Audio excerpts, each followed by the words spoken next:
రేపు ఉదయాన్నే మీరందరూ కూడా ఆచరించే పూజ. కృష్ణాష్టమిని ఎలాగో మన కార్యక్రమం చూసి మీరు ఆచరిస్తారు. అయితే రేపు ఉదయం సప్తమి గడియలు ఉంటుంది, ఉదయాన్నే. పైగా సోమవారం కలిసి వచ్చింది మరియు కృతికా నక్షత్రంలో ఉంటుంది. విశేషం, కృతిక అంటే సూర్యుడు అధిపతి.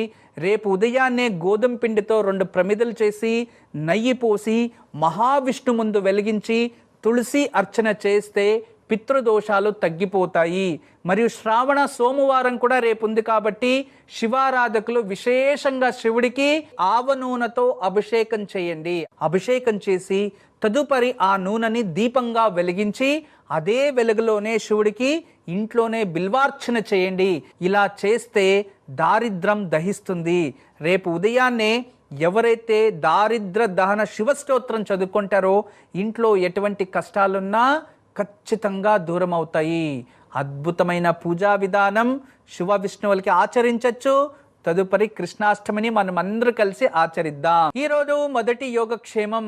ఈరోజు సాయంత్రం దగ్గరలో ఎక్కడైనా పారిజాత వృక్షం ఉంటే చూడండి. మనము ఒక చెంబు నీళ్లు తీసుకొని ఆ నీళ్లలో కాస్త ఒక చిటికెడు గంధం వేసి ఆ పారిజాత వృక్షానికి చేతిలో పట్టుకొని, మేము చేసే వృత్తిలో అభివృద్ధి చెందాలి, మాకు వ్యవసాయం అభివృద్ధి చెందాలి, మేము ఈ వర్షాకాలంలో పండుతున్న వాటిలో నష్టం లేకుండా కాపాడమ్మా మహాలక్ష్మి అంటూ కల్పవృక్ష నామస్మరణ చేస్తూ ఆ ఒక పారిజాత వృక్షానికి ఆ నీళ్లు పోసి నమస్కరిస్తే ఖచ్చితంగా మీకు వ్యవసాయంలో ఈ సంవత్సరం నష్టాలు రావు.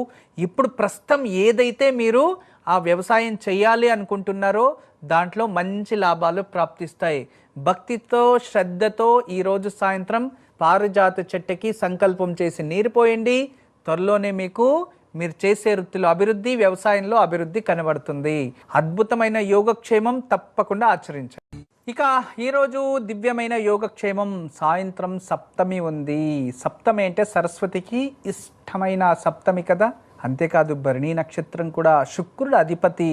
అందువలన ఈరోజు మంచి జ్ఞానం పొందడానికి, కళారంగంలో అభివృద్ధి చెందడానికి, ఏదైనా కళారంగంలో ప్రయత్నిస్తుంటే దాంట్లో మంచి పేరు గుర్తింపు తెచ్చుకోవడానికి, క్రీడాకారులకి శుభం జరగడానికి, ఏదైనా క్రీడలో మీరు పేరు గుర్తింపు తెచ్చుకోవాలన్నా, లేదా మీరు చేస్తున్న కళారంగంలో ఏదైనా ప్రతిఫలం లభించాలని సంకల్పం చేసుకొని ఈరోజు సాయంత్రం సరస్వతీదేవి ముందు 2 నెయ్యి దీపాలు వెలిగించి తెల్లటి పుష్పాలతో సరస్వతీదేవిని పూజించాలి. క్షీరాన్నం నైవేద్యం పెట్టాలి. అనుకూలమైతే సరస్వతీదేవి ముందు స్ఫటికమాలను పెట్టి పూజించి అది మెడలో వేసుకున్నా కూడా మనుషులకి కోపం తగ్గుతుంది, ప్రశాంతంగా ఉంటారు. అద్భుతమైన యోగక్షేమం ఖచ్చితంగా ఆచరించండి, మీ కళ అభివృద్ధి చెందుతుంది. ఇక ఈరోజు 3వ యోగక్షేమం, దివ్యమైన యోగక్షేమం.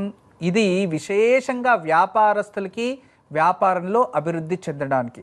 ఈరోజు సాయంత్రం చిన్న ఒక కంచంలో నీళ్లు పోసి అందులోకి గంధం పోసి పసుపు రంగు పుష్పాలు అందులో వేసి వాటి మధ్యలో 2 మట్టి ప్రమిదలు పెట్టి నెయ్యి పోసి దీపం వెలిగించాలి. మీకు ఏదైనా పూర్వాజిత పుణ్యఫలం ప్రాప్తించాలన్నా, ఆ పుణ్యఫలంతో ధనవంతులు అవ్వాలన్నా, మీరు ఇక్కడ కష్టపడుతున్న దాంట్లో ప్రతిఫలం రావాలన్నా ఖచ్చితంగా లభిస్తుంది. ఇది అద్భుతమైన యోగక్షేమం. తప్పకుండా ఆచరించండి. ఇది ఎంతో శుభగడియలు.